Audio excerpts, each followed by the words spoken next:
This is a damn shame. What happened to Elon Musk? He went from, I'm gonna send humankind to Mars, to, I just wanna help 16 people get to the airport. That's all I wanna do. Oh boy.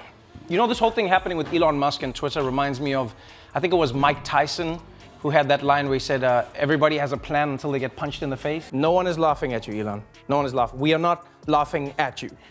Yeah, no, because guys, I've seen movies. Every time the supervillain shows up to destroy the world, the first thing he says is, they all laughed at me. The moment was unplanned, but the impact was seismic. Trevor Noah, never one to back away from controversy, delivered one of his sharpest and most unexpected takedowns yet, this time aimed squarely at Elon Musk. It happened during a live broadcast segment, one that started out playfully enough, with Noah joking about tech billionaires and their obsession with space, AI, and legacy. But as the topic turned to Elon Musk's increasingly erratic behavior, something in Noah's tone changed. What followed was a blistering monologue that dismantled Musk's public persona with surgical precision, all while the cameras kept rolling and the audience roared with surprise and laughter. So one of the first things Elon said when he took over was like, comedy is now legal on Twitter. And he was like, it's time for free speech, time for comedy, time for people to actually have fun on Twitter again. Elon Musk is just like scrambling, making it up as he goes along.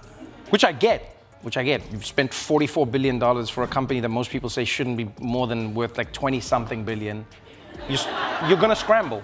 And then what people started doing was they started changing their names to Elon Musk. Right?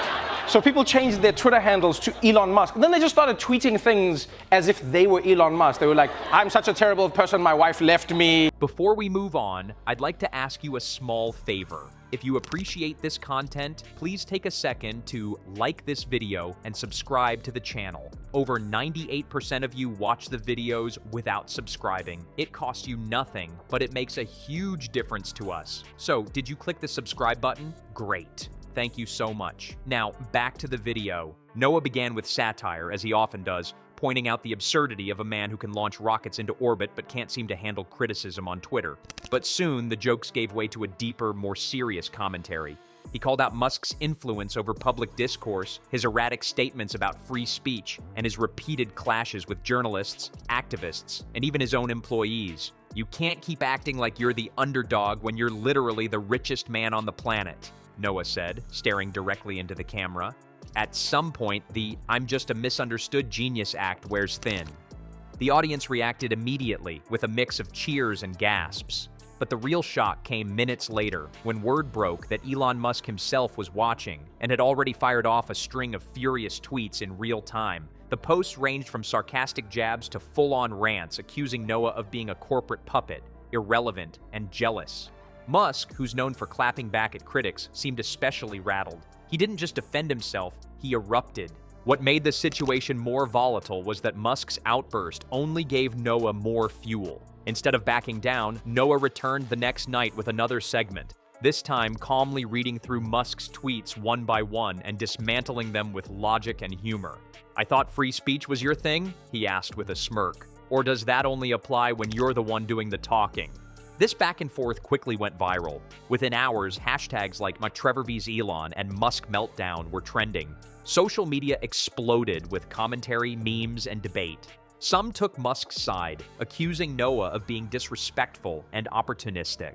Others hailed Noah as one of the few public figures willing to confront a tech titan who has become increasingly unpredictable. The divide was stark, but the attention was undeniable. Insiders close to Noah say the comedian didn't plan the segment as an attack. It was supposed to be just another monologue until Musk's recent behavior pushed him to go further. Musk's flip-flopping on political issues, his questionable business decisions, and his inflammatory posts had been bothering Noah for months. There's a difference between being provocative and being reckless, Noah said during an interview days later.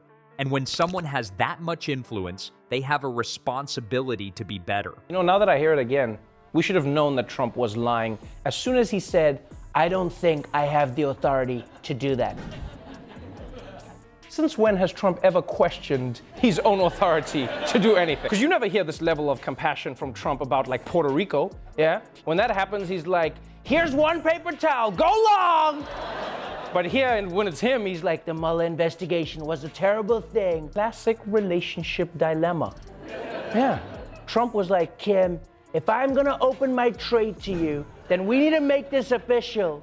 Kim was like, official? Why we gotta put labels on this, baby? Meanwhile, sources within Tesla and SpaceX were reportedly less than thrilled about the drama.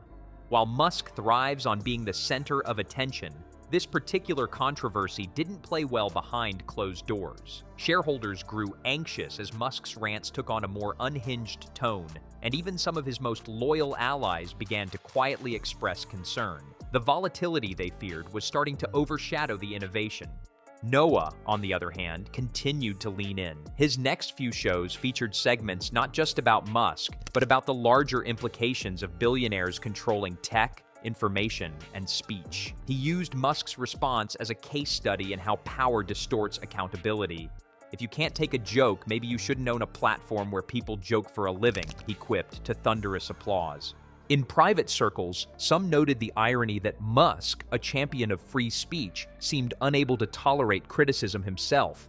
Others pointed out the hypocrisy of a man who once smoked marijuana on live radio, now acting outraged over a comedy segment. The situation became a mirror for Musk's contradictions, and Noah was holding it up in front of millions. Then came the interview offers. Networks and podcasts wanted Noah to elaborate. Journalists dissected his words. Analysts began evaluating the financial implications of Musk's online behavior. And perhaps most significantly, regular people, fans of comedy, tech followers, everyday viewers, began asking a serious question. Has Elon Musk gone too far? This wasn't just a celebrity feud, it was a cultural moment, the collision of comedy, tech, power, and truth-telling. And in that collision, Trevor Noah emerged not just as a comedian, but as a kind of truth-teller, someone willing to say what others wouldn't. It wasn't about canceling Musk or tearing him down, it was about holding him accountable in the only way someone like Noah can, with sharp wit and unapologetic honesty.